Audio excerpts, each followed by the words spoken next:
Sahana Vavatu Sahano Bhunaktu Sahar Vidyam Karavavahai Tejasvinavadhitamastu ma vidvishavahai. Om Shanti Shanti.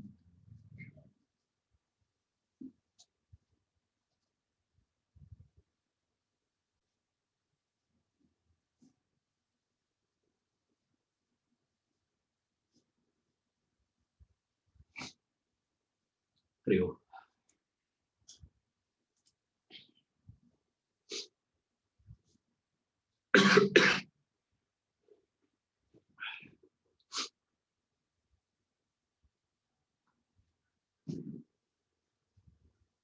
In this practice of meditation, he is giving few details. And so how do you practice that? Which he starts with the environment, then he moves on to the time, then the asana, the seat, then the posture which you sit, then how you relax your body through mentally inspecting all the muscles. You relax them, then do little technique of, the specific technique of pranayama he gives to regulate your breath, to streamline the breath. And then comes the mind. So when a mind slips into, stray thoughts, bring it back and keep the mind vacant of all the thoughts. Then get into a mantra. Start chanting the mantra. This is the steps. Now, in the chanting of mantra, there are three ways in which you chant the mantra. When you are starting, we recommend the starting should be done with the vachika, loud. Intone it with the loud one, chant it loud, which is audible. Loud in the sense, not like screaming, not like, you don't need to keep a amplifier and mic and speaker and all that. We just need it to be loud enough for people to hear. This is the first one. Then you just whisper. Then you bring it lower to just whispers. Then you go to the mind. You just chant mentally. Of course, there are further, breaking you can do. Now we can do all that. First one is loud enough, audibly you intone. Then you just do it as just the movement of the lips, which is known as upamsu. Just referred it as just the movement of the lips. Slightly you will see the lips moving, with the lip movement. Then lips closed, just the tongue moving. We do. Then tongue also doesn't move. The tip of the tongue also doesn't move. It just stays. That's where it becomes manasa, mind. Mentally you are chanting. Now, why this is recommended to move in this fashion is when you are chanting this mantra, we have seen already earlier that the chant, repeated sound, repeatedly when you do something, it gets into boredom and you fall off to sleep. This is natural. That repetition. I have given this example earlier. Like in the train, when you're traveling in the train, that sound, that kata kata kata kata kata kata kata kata, same sound coming repeatedly, you keep hearing it, because when you are chanting, you are not only chanting, you are also hearing the chant. Remember this. You are doing two things there. One is the chant is being done. Second one is you hear the chant also. So this act of chanting, we make it deeper and deeper, slower and slower, lower in intensity, is to bring that alertness. Because lower the volume, higher should be your hearing. Sometimes even in the lectures we do it. These are all gimmicks. Okay. Of course, there is some idea behind it, but it's most of the part of it is just the gimmicks we do. All this, public speaking people. I follow the opposite side, let's say, because public speaking technique, always they say you should start loud, always, to bring the attention of all the audience, etc. But whenever you are saying something very important, don't say loud. Not even your normal voice, just a little lower than your normal voice. Why? That's it. Everyone will start hearing. Huh? What? They say. We heard this. You see people doing that. When they hear something, lower the volume. You have to put extra effort to hear it. So when you are doing the chanting, why they ask you to slow down?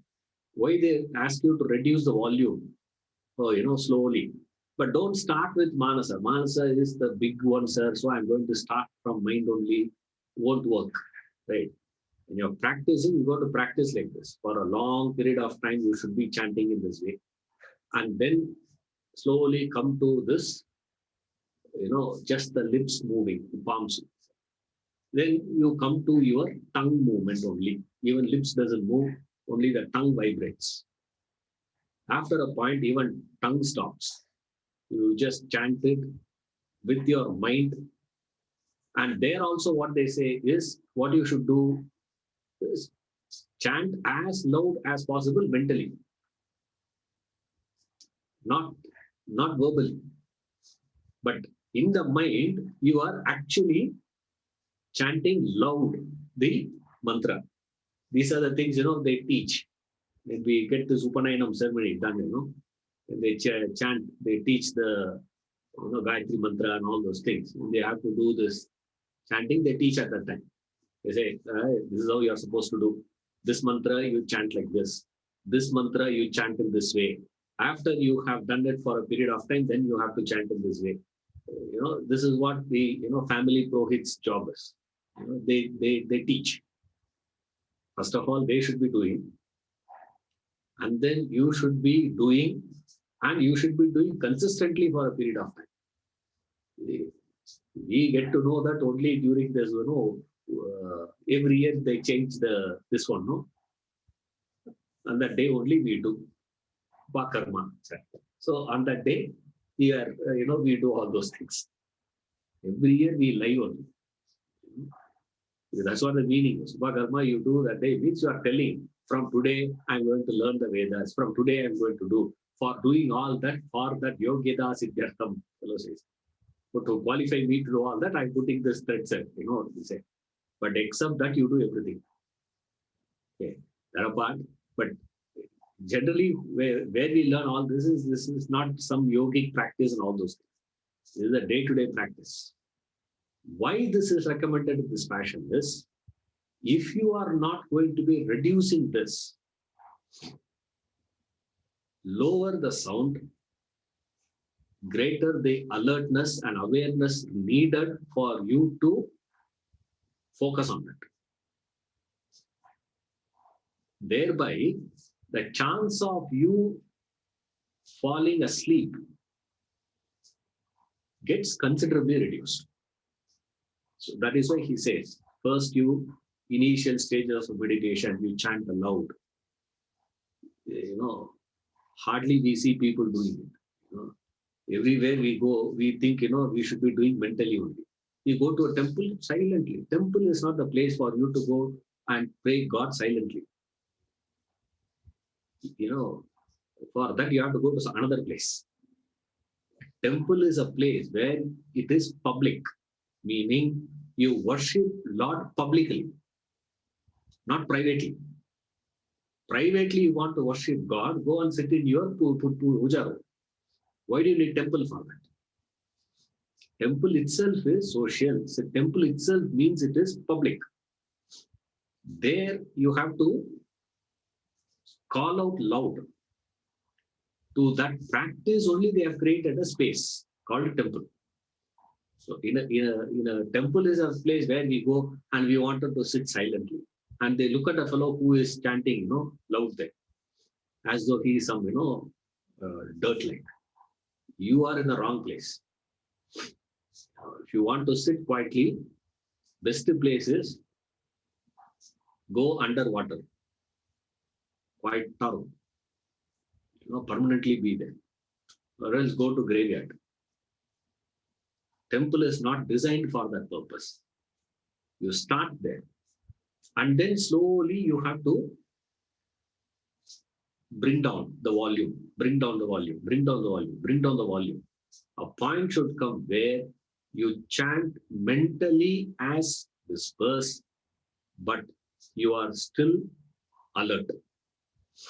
That alertness is there.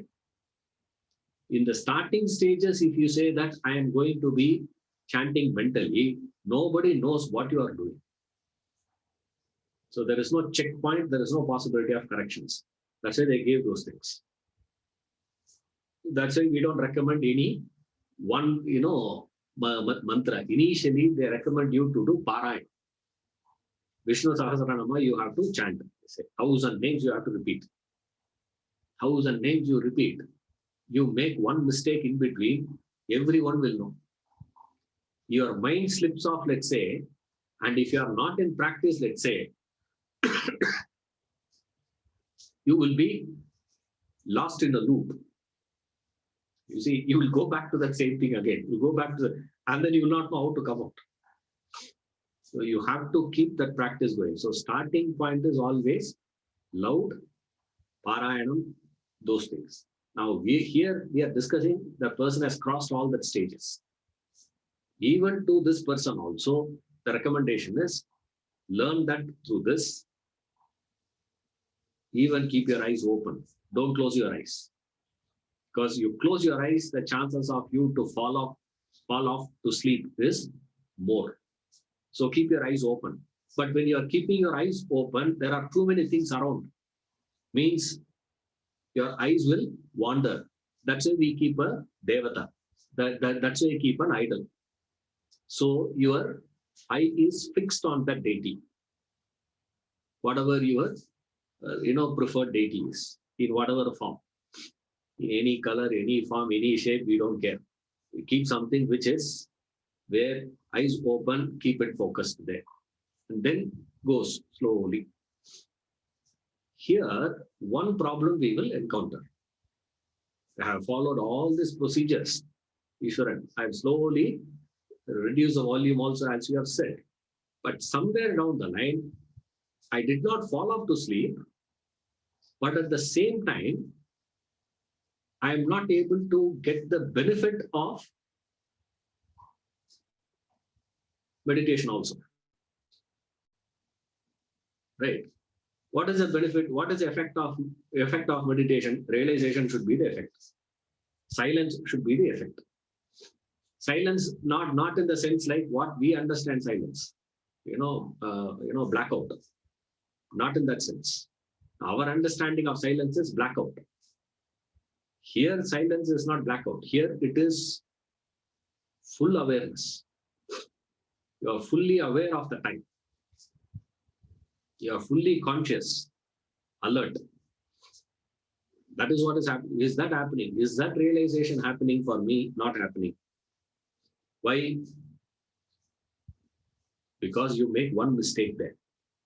To correct that mistake, you need something to tell you, something to bring you back. What is a mistake we make? We wander. It slips out. The mind slips out of. But the beauty is, the mind has the power, has the knack of performing action perfectly, without any mistakes, and not be behind it. This is the skill of the mind. We have seen that earlier. So that mind, if it is going to be employed for meditation, in meditation also the mind will do the same thing. What? The chanting will continue, but the mind will not be behind it. Suppose, imagine when I'm talking, if my mind is not behind the action of my talking, it will be very easy for anybody to recognize. Whereas, when you are listening, if your mind is not behind your listening, how will you know? Who will know? Can anyone outside know? Some of you maybe you are nodding your head, but still not listening at all. See, you are not listening at all actually, but still you could be nodding your head, can't be doing all this. And there are people who are sitting still, right? How will we know? We are able to know when my mind slips out. Why? Because there is an expression. Because I'm talking, there is an expression, there is an action. In listening, if the mind slips, there is no way externally a person can come and alert you. Hey, you're slipping. Suppose suddenly I start talking about Afghanistan, let's say. So what is that got to do? I'm not saying that's not an issue. It's an issue, but that is not to be discussed in this platform. This is not the place for it. We are here for a different reason. What are we supposed to be discussing? We are supposed to be discussing meditation, not Afghanistan. Now suddenly switches over there, I start talking about it.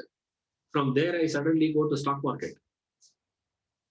And suddenly from there, you go to cricket match.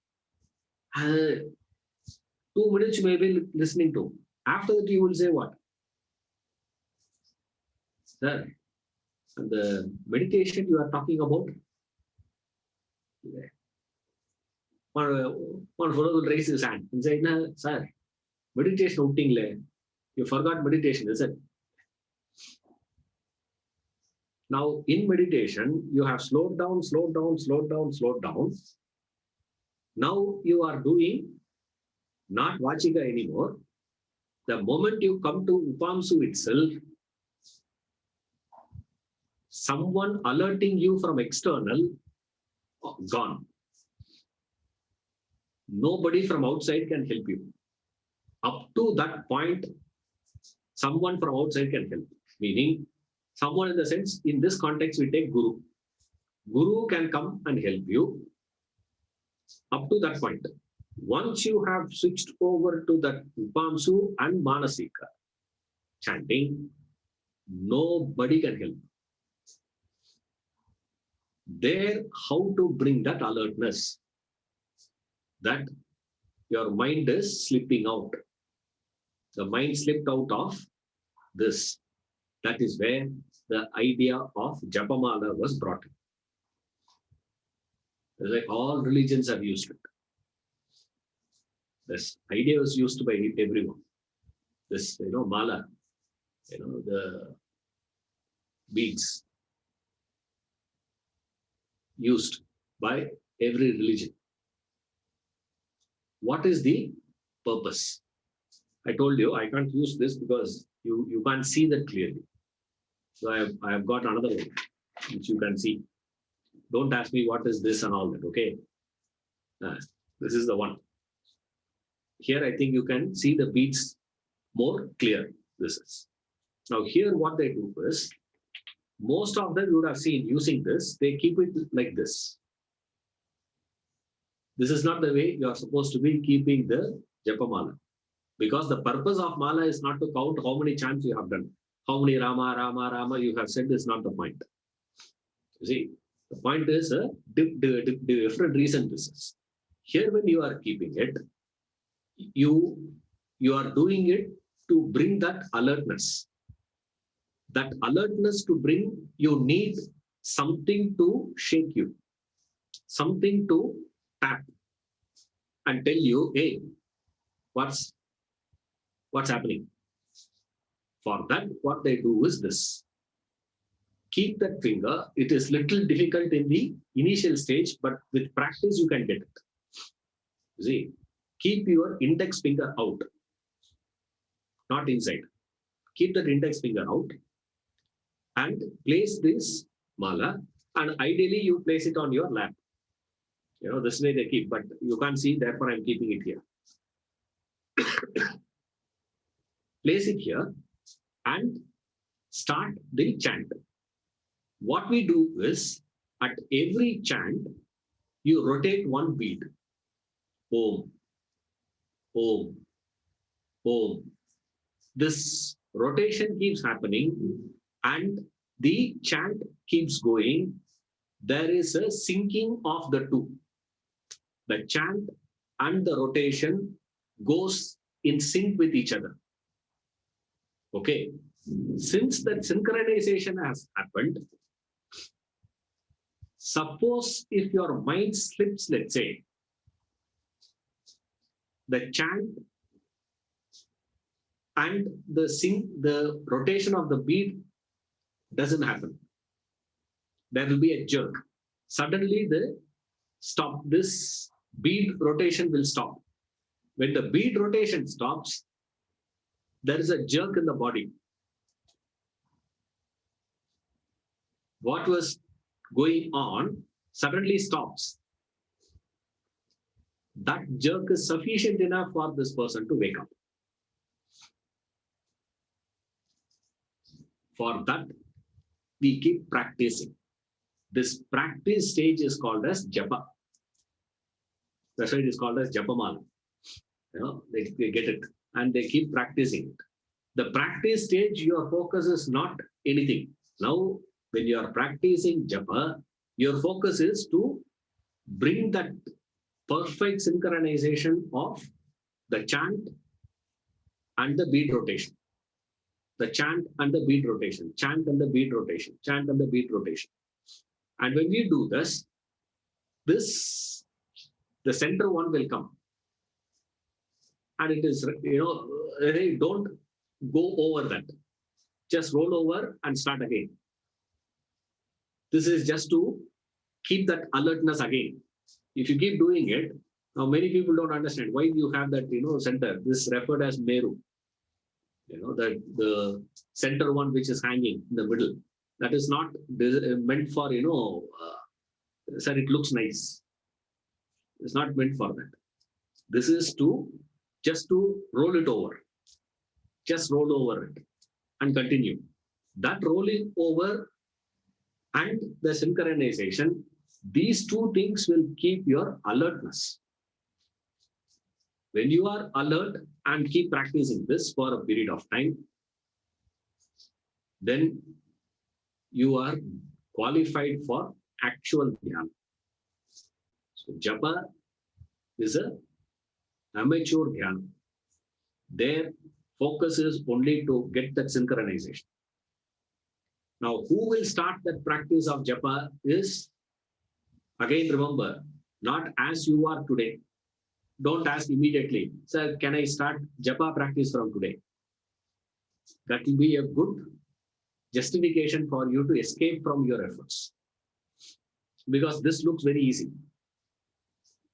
But remember, this is to be done after you have reached a state of detachment. Then, before you sit for meditation, you sit and practice this synchronization. Get that sync going. When you keep on having that sync going, there your mind will stay with the chant. And the chant goes slower and lower and lower and lower and lower and lower and lower, elongating the silence over a period of time. A stage would come where the chant, you will not stop. It stops by itself.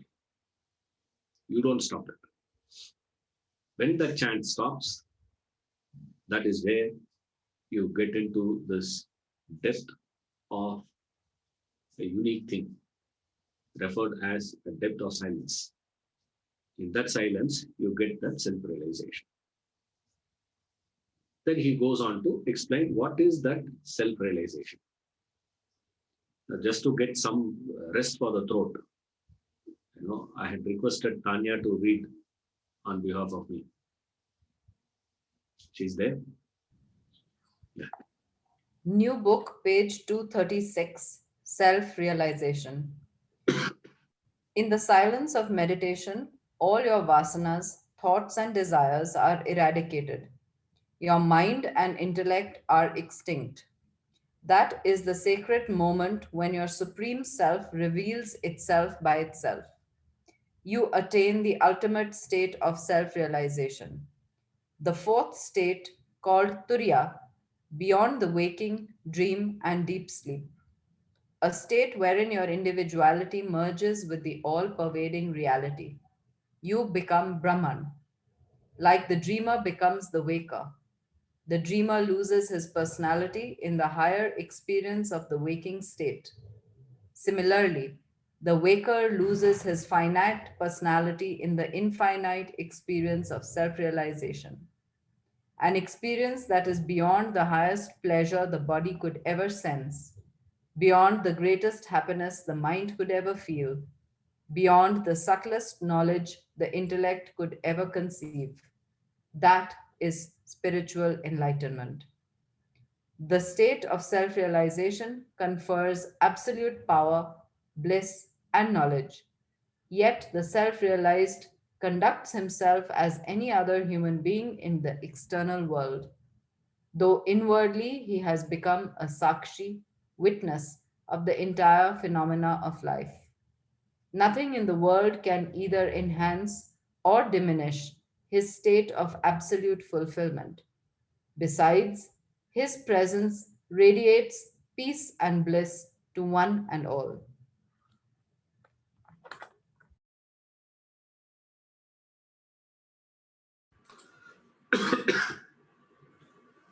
What is that state? What happens post meditation, closing, realization? What is that state of that personality?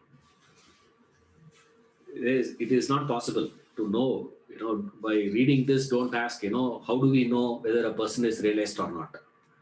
We will never know, right?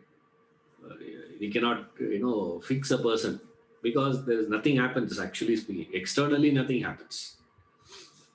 Internally, the realization is an internal phenomenon. Externally, we can't identify. Okay, so don't use these things to, know what is happening. Just because a person is realized doesn't mean suddenly he will have third eye, and two more hands coming out. We have two hands, he will have four hands. He will start flying off, and suddenly he'll disappear here and appear there, and he'll do some magics, some miracles. Self-realization has got nothing to do with any one of those things. Then what is the difference? That's all he is giving here. The difference is it confers absolute power, bliss, and knowledge.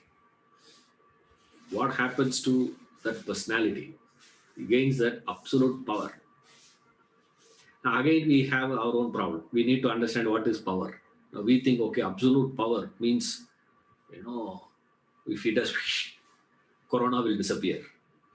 So from tomorrow, we just have to find one, self-realized person and ask him, sir, say corona disappear, it will disappear, and all that. You don't worry, he's going to explain all that in the next chapter. Next full chapter is on this idea of what is that state of self-realization. So there he is going to explain that. It gives him that power, and it gives that knowledge, the absolute knowledge. We need to understand what is relative knowledge, and then we can go to absolute knowledge. Relative knowledge is details, right? You will say, sir, you know Vedanta. We don't know Vedanta. Why? Because I have more information about Vedanta and you have less information about Vedanta. Suppose if you find somebody else who is having more information than me, then you will say that person has more knowledge than me. So always knowledge is relative. It's just a question of more or less, right? In his case, there is no more or less. This is absolute. Means it has got nothing to do with the details. He may not know anything, but still he has full knowledge. Like, that's why he gives example of dreamer and waker. So anything you want to understand with reference to a man of realization, immediately go back to this idea of dreamer, waker. Dreamer, non-realized. Waker, realized. Now understand it. This is why it is so helpful to study that idea of these three states of consciousness: waking state, dream state, and deep sleep state. A person wakes up from dream. Waker also has the knowledge of the dream. The dreamer also has the knowledge of what's happening in the dream, isn't it? Dreamer knows what's happening in the dream. The waker also knows what happens in the dream. If you take details, who will have more detail about the dream?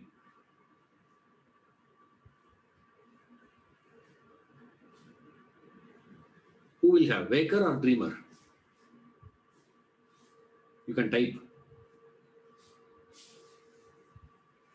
I have found few ways to get some rest for the throat. Ask few questions and wait for answers. Who will have more information about the dream? The dreamer or the waker? Who has? Dreamer has, correct. Tanya gives a right answer. That's why I asked her to read.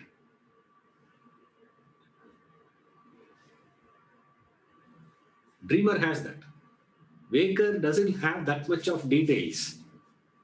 In fact, 99.9% he doesn't know.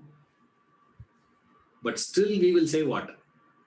The knowledge of the waker's knowledge about the dream is absolute. What is the difference?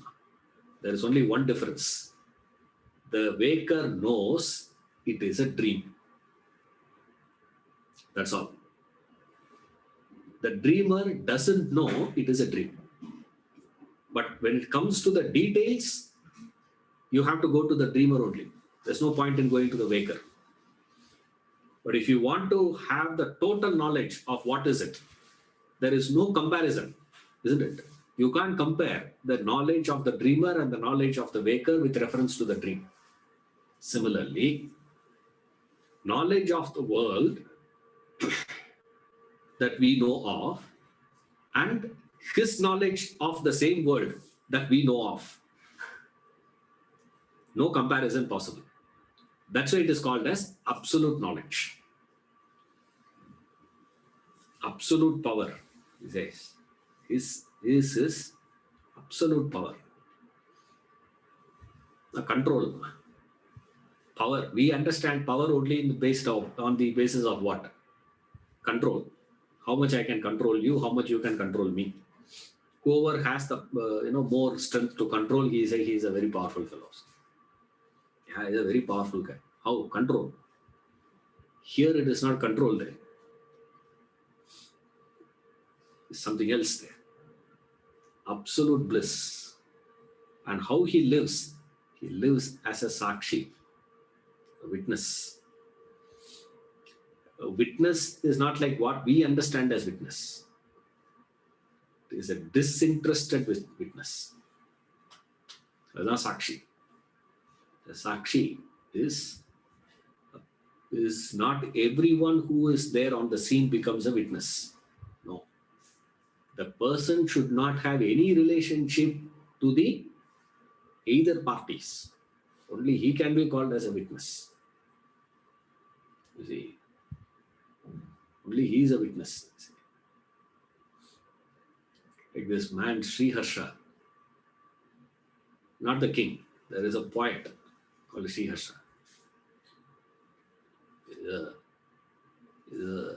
One of the well-known, Sanskrit poetry. He is a well-known person. He moved out of his country and he moved into another country. He's just sitting in another country for whatever reason. And it happened so that he was sitting and right in front of him, two fellows were quarreling. And the language he doesn't know. They were quarreling. And the case went up to the king's court.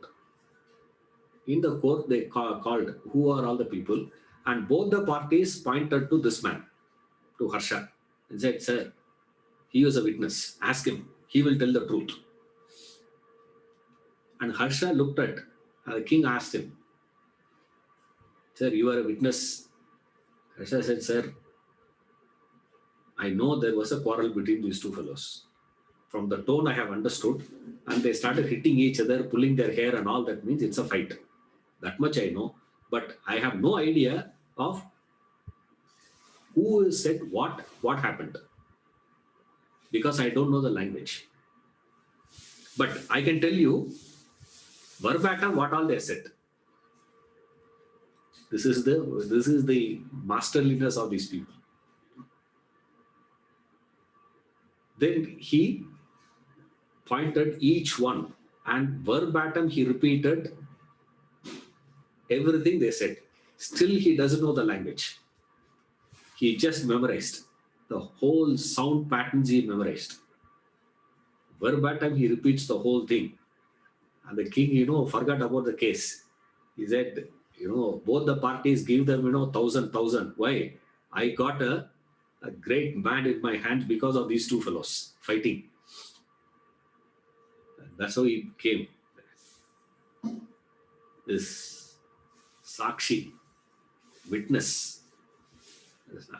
Sakshi means not just a witness. Witness in the sense he has no interest whatsoever in the happenings around him. That is a witness, he says. He has become a witness. The states. And finally, he says, besides, his presence radiates peace and bliss to one and all.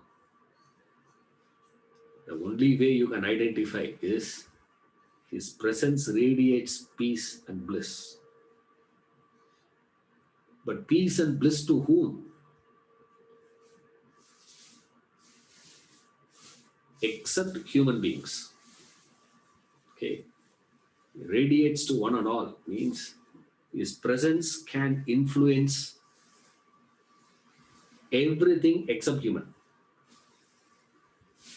Because if you take this statement as the truth, then we cannot account how is it that people could not recognize Christ, Buddha, Mahavira. I can go on giving examples. Why they did not recognize that? Why? Krishna himself was not recognized, no? What a great Mahatma he was. Avatara Purusha, but not recognized. People took him for different reasons, but not as this. Rama was not recognized by these people except one fellow. Only one person saw Rama as an Avatara Purusha. Minus Hanuman, no one saw Rama like that. Everyone saw Rama in different ways. They saw best brother, best son, best friend, best, husband, best king. Citizens saw him as a best king. Wife saw him as a best husband. That's about it. But they could not see him beyond all that. His presence will radiate peace and bliss. To whom? Who will register it? An average human cannot register it. If an average human registers, means it is false. 90% of it is just, make believe. There's no truth in it. Then who has to vouch for it? That is why they describe Valmiki's ashram. He describes Valmiki's ashram. Beautiful descriptions. You see. In Valmiki's ashram, or this Kalidasa also refers. How he refers, Kanva's ashram. Valmiki ashram defined, Kanva's ashram, all these places, when they define it. Even Sringeri here. What was this? The hooded cobra is covering, protecting a frog from rain. That is what is happening in Sringeri. They say, how is it possible?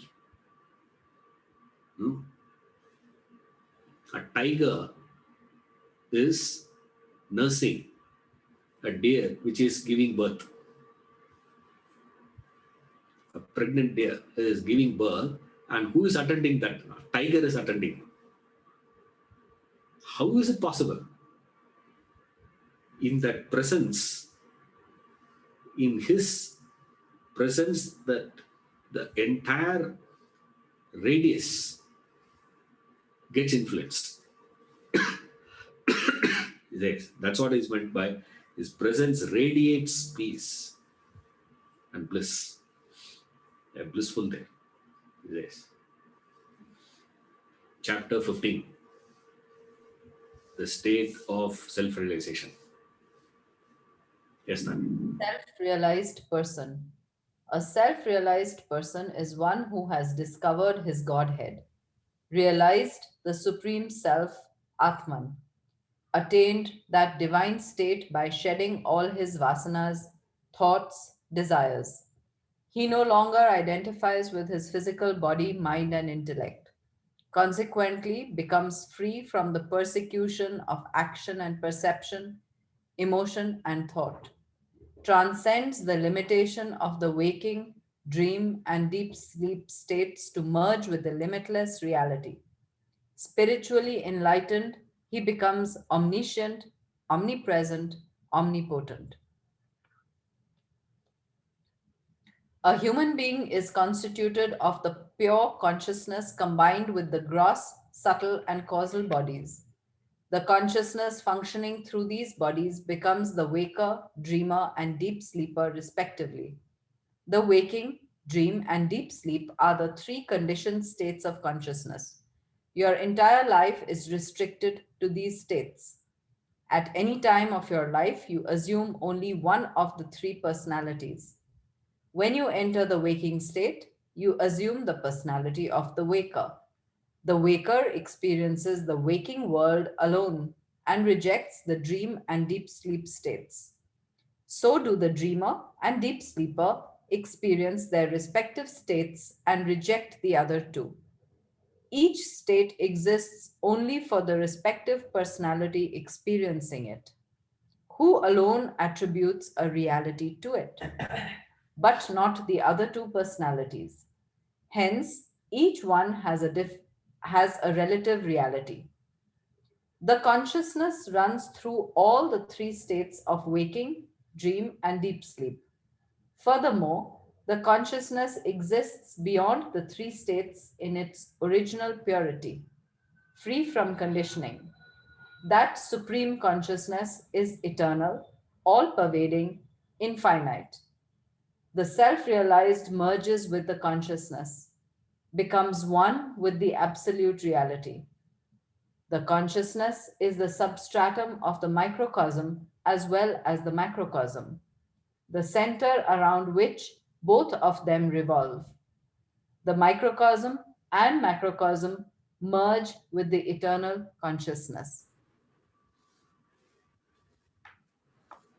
the state of self-realization. A self-realized person is equal to the self. He becomes Brahman. That's what he says. Becomes one with the absolute reality. Brahmavit Brahmaiva Bhavati is the Shruti Vakya. The knower of Brahman becomes Brahman. The knower of the waking state becomes the waker. Correct, no? This we can understand. Brahmavit Brahmaiva Bhavati we cannot understand.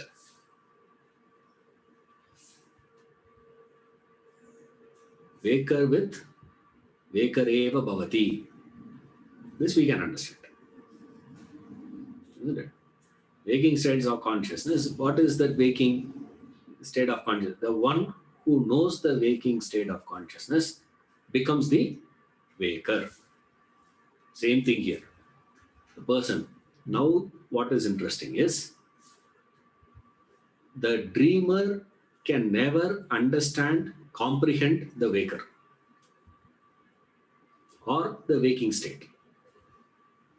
Similarly, we can never comprehend, understand the fourth state, Turiya, or the person who has become Brahman.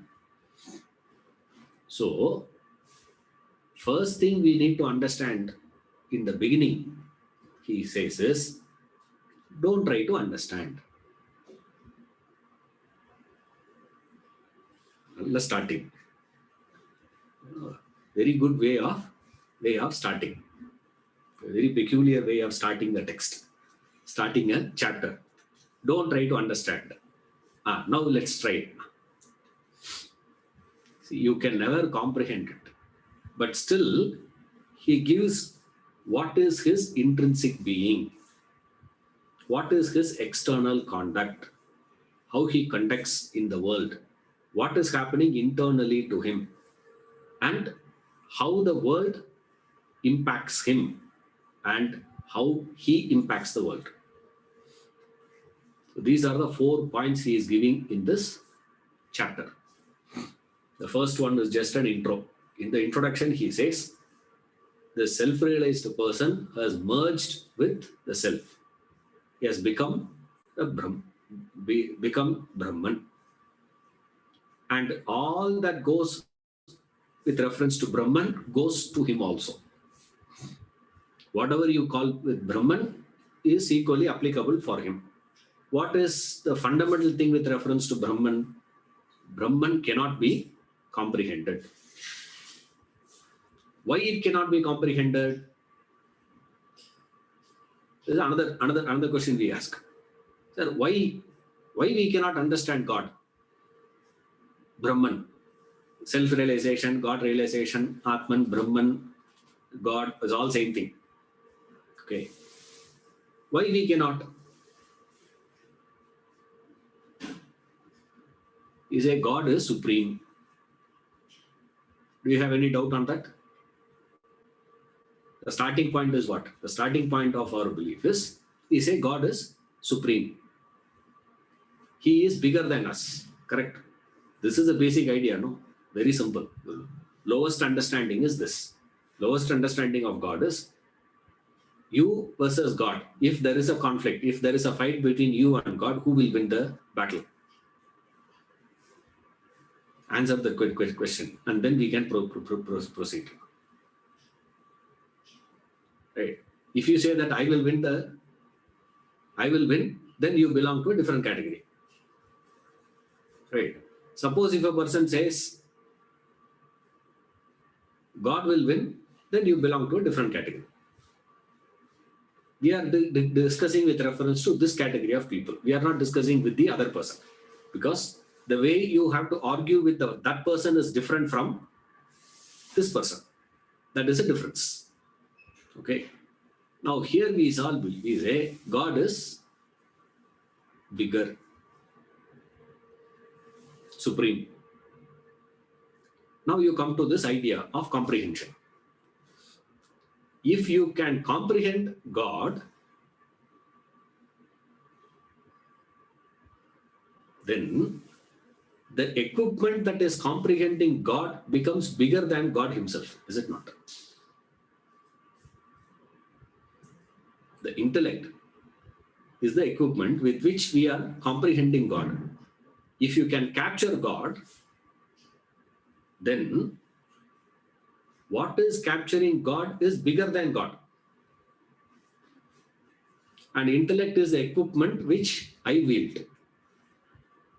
If that equipment is bigger than God, then we are defeating the very premise with which we started.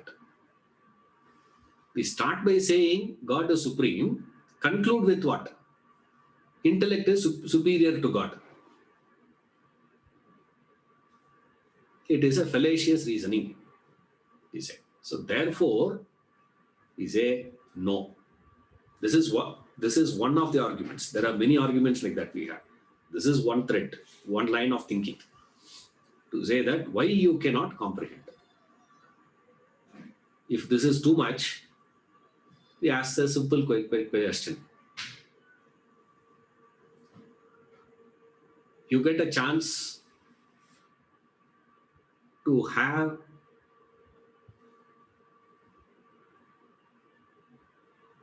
Windows 11 lifetime free. You will have full access to that. Windows 11 free, sir. Versus Bill Gates. Is Bill Gates superior or Windows 11 superior?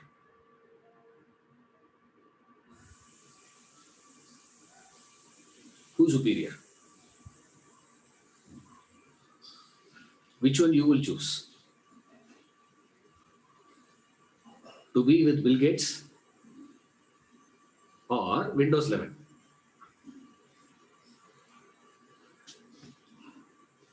The product can never comprehend the producer. It's as simple as that. The producer is bigger than the product. Always. That is why we say you are not the producer of your child. Why? If that is the case, your child can never become bigger than you.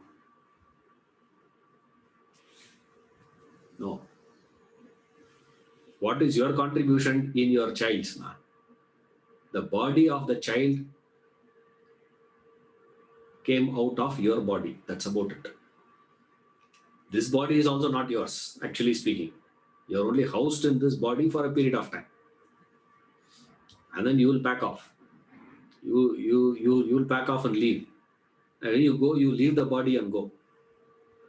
So you just needed some body to be housed. It is so happened that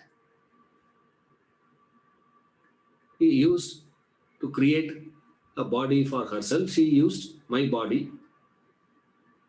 That's about it. But it is not a product. Product is what you have created. A created can never be bigger than the creator. The very idea of God is the creator. How we arrived at that is a different reasoning. Again, these are all fundamental reasoning. All these reasonings we have completed in this book. Now don't go back to those things. You see, then what you have to do? Go back to the first chapter, second chapter. World and Man. Read that. How this idea came about, from where we got this idea, how we have reasoned, how we have created this concept, from where this idea came about. It's not a fantasy idea. It's a well-conceived ideas. So, the created can never can become bigger than the creator.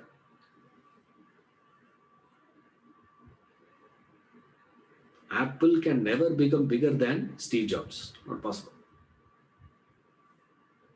Always Steve Jobs is bigger than Apple. Same way here. This equipment can never become bigger than the creator of the equipment. So therefore, you can never comprehend it. So you can never understand it.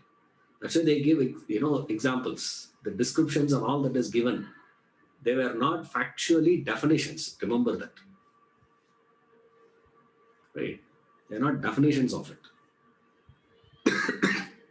The descriptions are given as a pointers, just to give you some idea, to give some triggers, to comprehend, to project and understand, to project and understand, to project and understand. That's why they give these things as an example. In the earlier we have studied this Chandra Shaka Nyaya, moon branch analogy. To register the moon in that broad day, cloudless sky, if you need to be pointed the moon to see, which your friend has pointed out, he is seeing, but you are not able to see. Where you ask, can you see that? You see, it's a vast one. Where you can see, you cannot see. Therefore, a friend does what? He says, look at a distance. You see in that valley, yes, you see there is a tree. Yes, in a tree you see this branch which is protruding out. Yes. Do you see there is a twig there? Yes. Just look in between. Look through that. Just above that you see, he says. Come up to the branch, the twig, the leaf, and then he says, look above that. Now what is interesting is, all these helped as a pointers, without which you couldn't have captured the moon. But does those things have anything to do with the moon? No. Same way here. You can't write, you cannot understand. You cannot capture Brahman. Same way you cannot understand a Brahmajnani also. So don't try to understand Brahmajnani. But still, we stretch our intellect to extremes. That impossible we try to attempt. In that attempt alone, our intellect gets stronger. Convictions gets deeper. That's where inspiration comes. When you are convinced about something, only inspiration is possible. So through that pointers, you deliberate, you think over and over again those ideas, reflect on that well, try to study that well. Through that, you try to comprehend what that could be. So that's where they gave various pointers. Sat, Chit, Ananda. What is this Brahman? Sat, Chit, Ananda. This is one definition.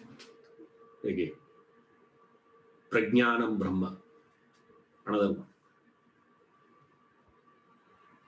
Satyam Shivam Sundaram. All these are all various definitions being given. Definitions in the sense pointers to comprehend what that state could be, what that personality could be. In that attempt, intellect has to stretch itself to maximum. In that stretching of that intellect to understand those things, your conviction in that possibility grows. When that conviction grows, inspiration comes. You see, more and more conviction, more and more inspiration. How do you get that conviction, sir? More and more reflection. In the reflection, what are we doing? Trying to stretch our comprehensive capacity of the intellect. If you try to understand, sattva, rajas, tamas, prarabdha, purushartha, you stretch. You stretched a bit, but never it is going to be challenged like you're trying to comprehend Brahman. That's where it is maximum. Since there you are going to get maximum strength, the scriptures spent time on that also. So there he is giving it in 4 angles. The first one, his intrinsic being, what is happening inside him. Then how he conducts externally, external conduct. See, his inner being we can never understand. Right? Forget about his inner being. Your wife's inner state you can't understand. And you say we're living for 50 years together. Still we don't understand. Right? How are we to get what is happening internally to him? Then how he conducts his extrinsic conduct. How he conducts in the world. Then what is the impact of him on the world and how the world impacts him. These are the 4 ideas in the chapter. Right. So we'll see that in the next class. His intrinsic being, first thing. And there he gives 5 points are there for us to get it. His power, his love, his knowledge, his self-sufficiency, his fulfillment. These are the 5 points he's going to explain in his intrinsic being. What is his state? We'll take it up one by one in the next class. Thank you. Hari Om.